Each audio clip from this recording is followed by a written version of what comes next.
The people of France, they had decided that they've had enough, and now they just did not listen to the clergy, they did not listen to the aristocracy, and it was now only about the mob. They took whatever they wished, they plundered wherever they went. So in 1790, the civil constitution of the clergy was adopted, whereby all the church property, you have to understand that all the church property was confiscated and the priests were to be elected by their parishioners. In fact, the property which the church had been holding for centuries and centuries, all of that was confiscated. The National Assembly drafted a new constitution which clearly stated, as we just saw in the previous video, that the equality and liberty was now a fundamental right. It was something which was very, very basic to human nature. Equality, the liberty, freedom, it was basic to human nature. You are born with it. It's not that you have to petition the state or the ruler or the king to get it. You are born with it.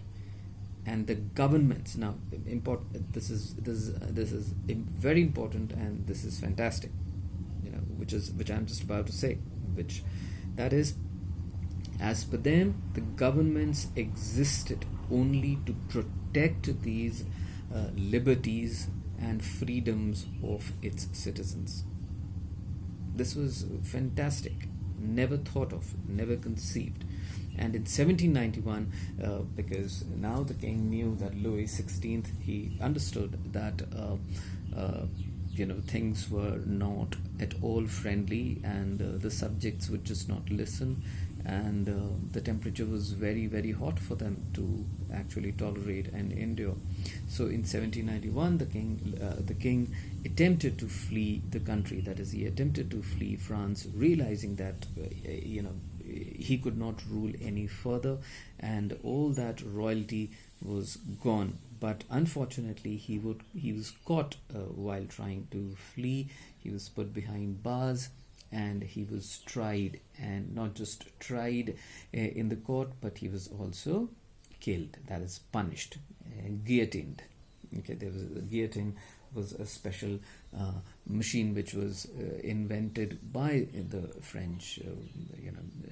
The gentleman's name was Dr. Joseph Guillotin, who came up with a very fantastic killing machine, and that's what